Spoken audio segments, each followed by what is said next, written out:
കരുവന്നൂർ തട്ടിപ്പ് നടത്തിയ പാർട്ടിയുടെ പേര് CPM. ഇന്ന് കേരളം ഭരിക്കുന്ന പാർട്ടിയും അത് തന്നെയാണ്. ആരെയാണ് നിങ്ങൾ കള്ളൻ എന്ന് വിളിക്കുന്നത്? ആരെയാണ് നിങ്ങൾ കള്ളൻ എന്ന് വിളിക്കുന്നത്? കരുവന്നൂരുള്ള ഏത് വ്യക്തിയുടെ പണമാണ് സുരേഷ് ഗോപി കട്ടത്? മറിച്ച് 3 വ്യക്തികൾക്ക് സ്വന്തം പോക്കറ്റിൽ നിന്നും പൈസ എടുത്ത്, ഈ കരുവന്നൂരിലെ ഇരകളായ 3 വ്യക്തികൾക്ക് സ്വന്തം പോക്കറ്റിൽ നിന്നും പൈസ എടുത്ത് സഹായിച്ച വ്യക്തിയാണ് അദ്ദേഹം. നിങ്ങൾക്കറിയാമോ? എന്റെ കഴിഞ്ഞ ദിവസം കൊച്ചുവേലായുധന് വീട് നിരസിച്ചു, അങ്ങനെ അപമാനിച്ചു എന്ന് പറഞ്ഞ് ഉടനെ പോയി വീട് വെച്ച് കൊടുക്കാൻ പോയ CPM പോകുന്നില്ലേ ഈ അമ്മച്ചിയുടെ വീട്ടില്? കരുവന്നൂരത്തെ പൈസ കൊടുക്കാന്ന് പറയുന്നില്ലേ? അതോടൊപ്പം ഒരു കാര്യം കൂടി പറയണം, ഞങ്ങളുടെ ആൾക്കാരാ കട്ടത്. അപ്പോ നമുക്ക് ആദ്യം ഒരു ക്വിസ് മത്സരത്തോടുകൂടി പരിപാടി ആരംഭിക്കാം. ക്വിസ് അല്ല, ക്വിസ്. കേരളത്തിൽ മൊത്തം എത്ര MP-മാരുണ്ട്? 20 MP-മാർ, ശരിയല്ലേ? എന്നാൽ 19 പേരെ കുറിച്ച് ഒരു വാർത്തയും വരാറുമില്ല. ഇനി എന്തെങ്കിലും ഒരു കാര്യങ്ങളെ പ്രതി 1-2 ബൈറ്റൊക്കെ വന്നു കഴിഞ്ഞാൽ അത് പുറത്തേക്ക് അറിയാറുമില്ല. 1000 പേരൊക്കെ കണ്ടു എന്ന അവസ്ഥയാണ്. ആകെ ഒരേ ഒരു MP, അദ്ദേഹം MP മാത്രമല്ല കേന്ദ്രമന്ത്രിയും കൂടെയാണ്. ആ വ്യക്തി സംഘടിപ്പിച്ചിരിക്കുന്ന കലുങ്ക് സംവാദത്തിലെ 2ാമത്തെ വിവാദ വിഷയമാണ് നമ്മൾ ഇവിടെ ചർച്ച ചെയ്യാൻ പോകുന്നത്. പരാതി പറയാനെത്തിയ വയോധികയെ അപമാനിച്ച് സുരേഷ് ഗോപി. തമ്പ്രാന്റെ അഹങ്കാരം, ധാർഷ്ട്യം ഒക്കെയാണ് ജനങ്ങളോട് കാണിക്കുന്നത്. ഇയാൾ ഇപ്പോഴും സിനിമയിൽ നിന്ന് ഇറങ്ങിയിട്ടില്ല. ഇങ്ങനെയുള്ള കമന്റുകളൊക്കെ വന്നു കഴിഞ്ഞു. ക്യാപ്ഷൻ ഇതാണ്: വയോധികയെ അപമാനിച്ച് സുരേഷ് ഗോപി. അപ്പൊ നമുക്കിതിന്റെ യഥാർത്ഥ സത്യം ഒന്ന് തുറന്നു നോക്കിയാലോ? മാധ്യമങ്ങൾ പറയൂലല്ലോ, അപ്പൊ നമുക്ക് നോക്കിയേക്കാം.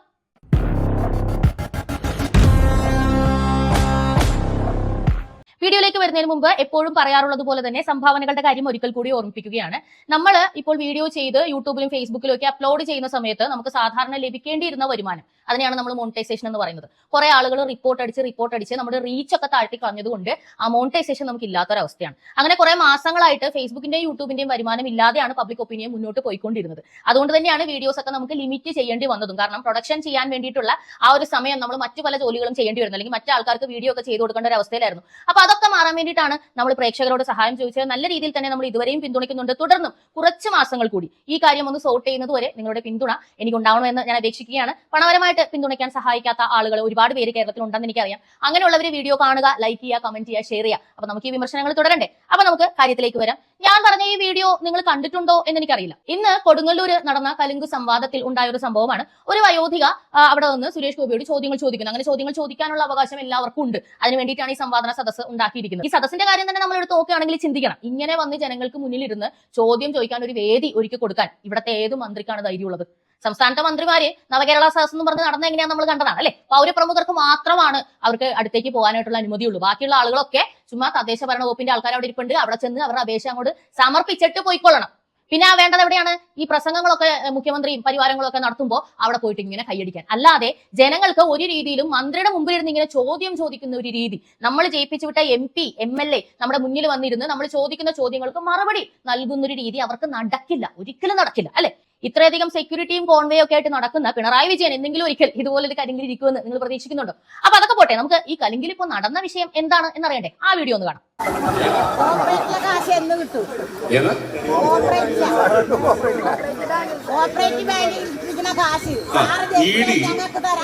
പിടിച്ചെടുത്ത് കാശ് വെച്ചിട്ടുണ്ട്, അത് സ്വീകരിക്കാൻ പറ നിങ്ങളുടെ മുഖ്യമന്ത്രിയെടുത്ത്. നിങ്ങളുടെ മുഖ്യമന്ത്രിയെടുത്ത് ചേച്ചി അധികം വർത്താനം പറയല്ലേ, നിങ്ങളുടെ മുഖ്യമന്ത്രി അടുത്ത് പറയുക, ED ആ കാശ് ബാങ്കിൽ അടച്ച് നിങ്ങൾക്ക് തരാനുണ്ടെങ്കിൽ അത് സ്വീകരിക്കാൻ പറയാതെ. അതെ അതെ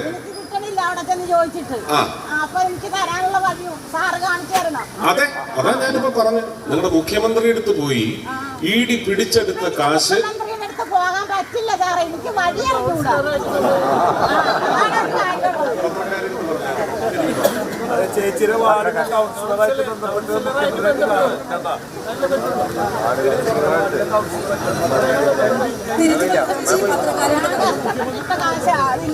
ചേച്ചി അതെല്ലാം ചേച്ചി മാത്രമല്ല, ആയിരക്കണക്കിന് ആൾക്കാരുണ്ട്. എന്തോ 3 പേർക്ക് മരണം സംഭവിച്ചിട്ട് ആരാണ് വ്യക്തിപരമായി പോയി സഹായിച്ചതെന്ന് ആലോചിക്കണം, അന്വേഷിക്കണം. അതുകൊണ്ട് അല്ല പറയുമ്പോ എല്ലാം വളരെ കർശനമായി തന്നെ പറയും. അതിനകത്ത് ദയയും കരുണയും ഇല്ല.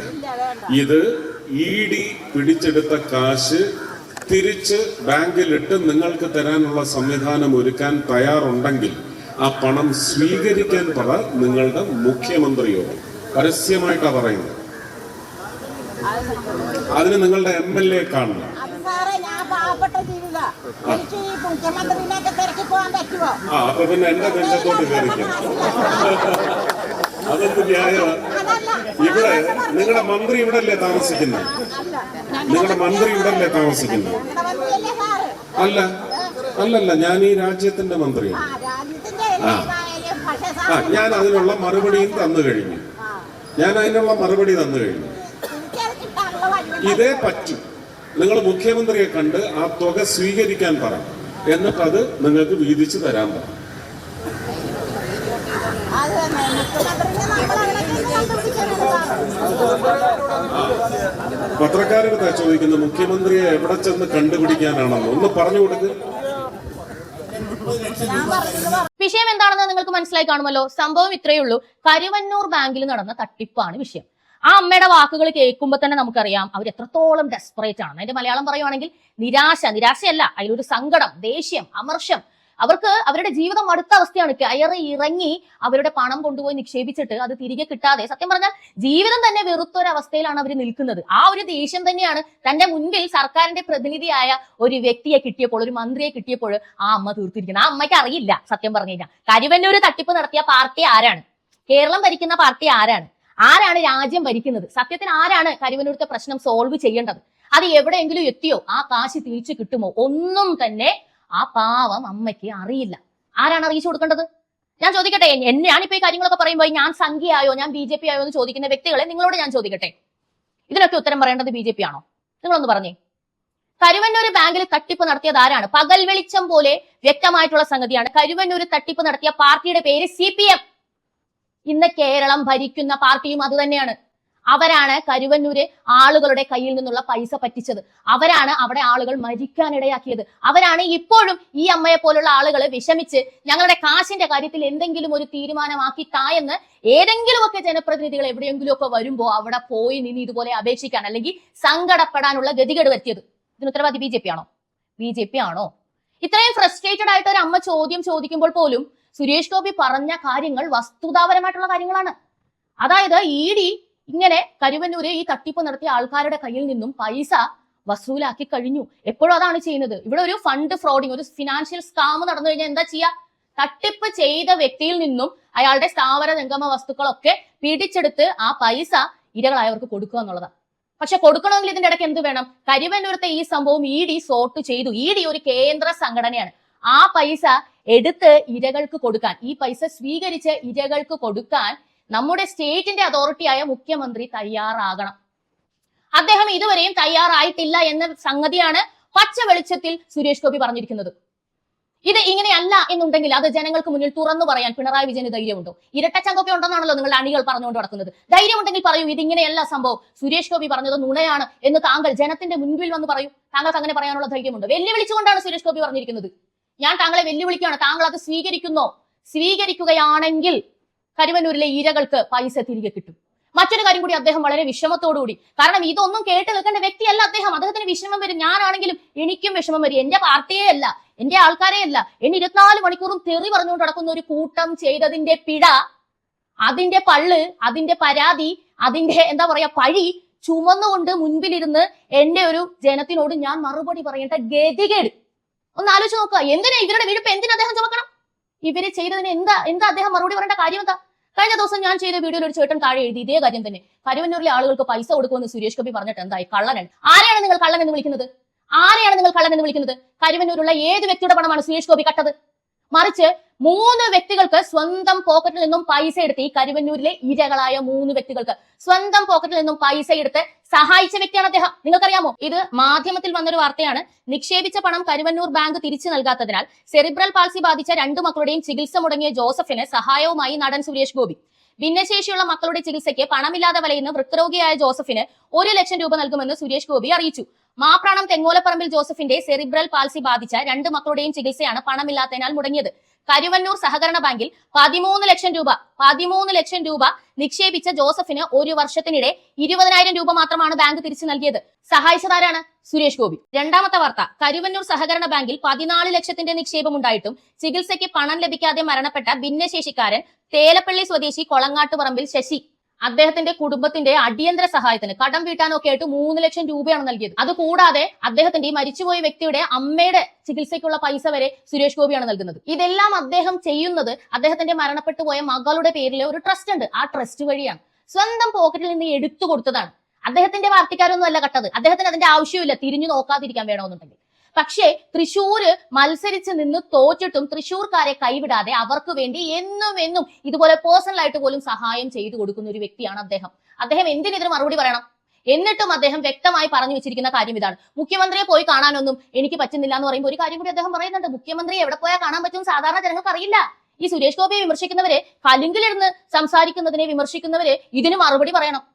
പിണറായി വിജയൻ എന്ന വ്യക്തിയെ, ഒരു മനുഷ്യനെ എവിടെ പോയാൽ കാണാൻ പറ്റുമെന്ന് അറിയില്ല ഈ കേരളത്തിൽ. അത്രയ്ക്ക് ദൂരെയാണ് സാധാരണ ജനങ്ങളിൽ നിന്നും ഈ സ്റ്റേറ്റിന്റെ മുഖ്യമന്ത്രി.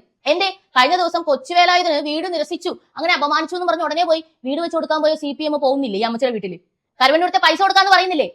അതോടൊപ്പം ഒരു കാര്യം കൂടി പറയണം: ഞങ്ങളുടെ ആൾക്കാരാ കട്ടത്. ധൈര്യം ഉണ്ടോ? ചങ്കുച്ചുണ്ടെന്നുണ്ടെങ്കിൽ പറ, നിങ്ങളാണ് കട്ടത് എന്ന് പറ. എന്നിട്ട് ഇതും സോർട്ട് ചെയ്ത് കൊടുക്ക്. എന്നിട്ട് സുരേഷ് ഗോപി അപമാനിച്ചു അല്ലെങ്കിൽ സുരേഷ് ഗോപി ഇതേപോലെ മറുപടി പറയുന്ന എല്ലാവരുടെയും കാര്യം ചെയ്തു കൊടുക്കും. മേ ബി ചിലപ്പോൾ ഇപ്പൊ ആളുകളുടെ ഉള്ളിൽ നിങ്ങളുടെ ആ ഒരു പാർട്ടിയോട് ഉണ്ടായിട്ടുള്ള ഒരു അറപ്പും വെറുപ്പും ഉണ്ടല്ലോ, 1% ഒന്ന് മാറി കിട്ടിയേക്കും. 1% ഒന്ന് ശ്രമിച്ചു നോക്കാം.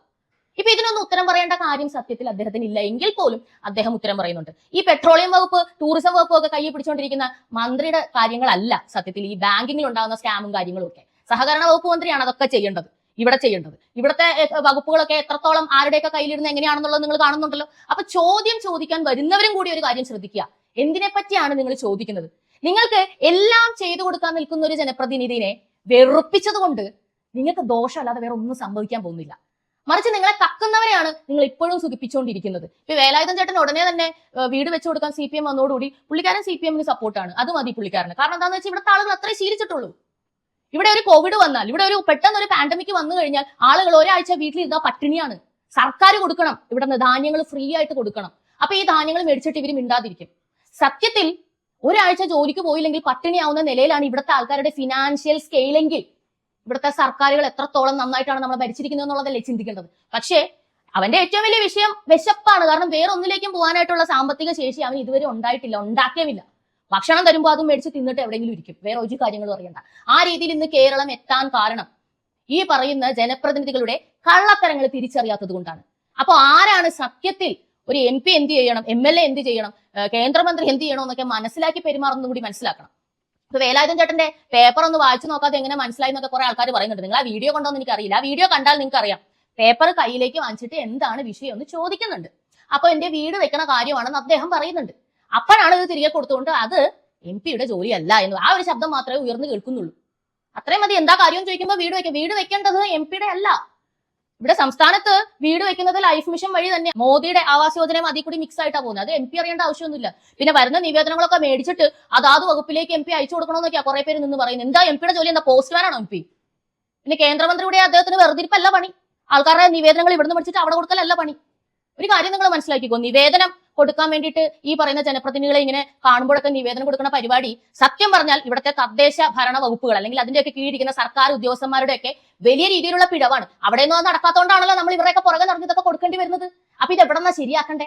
ശരിക്കും മന്ത്രിക്കും MLA-ക്കും ആണോ ശുപാർശക്കത്ത് കൊടുക്കേണ്ടത്? ആൾക്കാരുടെ കാര്യം മര്യാദക്ക് പ്രോപ്പർ വേയിലൂടെ നടക്കുകയാണെന്നുണ്ടെങ്കിൽ ആൾക്കാർക്ക് ഇതിന്റെ ഒന്നും ഗതികേടില്ലല്ലോ. അപ്പൊ ഇതൊക്കെ മാറണമെന്നുണ്ടെങ്കിൽ ശരിക്കും പറഞ്ഞാൽ ഒരു ജനസേവനം എന്നതിന്റെ അർത്ഥം എന്താണ്, ഒരു പൊതുപ്രവർത്തനം എന്നതിന്റെ അർത്ഥം എന്താണ്, എന്തൊക്കെയാണ് ഇവിടുത്തെ ഫണ്ടമെന്റൽ ആയിട്ടുള്ള റൈറ്റ്സ് എന്നുള്ള കാര്യങ്ങളെ പറ്റിയൊക്കെ കൃത്യമായിട്ട് ഭരണഘടനയെ പറ്റിയൊക്കെ അറിയാവുന്ന ആളുകൾ ഭരണത്തിൽ കയറിയാൽ മാത്രമേ ജനങ്ങൾക്ക് പ്രയോജനം ഉണ്ടാവും. അല്ലെന്നുണ്ടെങ്കിൽ ഇതേപോലെ കരഞ്ഞുകൊണ്ടിരിക്കേണ്ടി വരും. ഞങ്ങളൊന്ന് സഹായിക്കൂ എന്ന് പറഞ്ഞു. ഇനി ഇങ്ങനെ ഇരുന്നാൽ മതിയോ കേരളത്തിലെ ജനങ്ങൾക്ക്?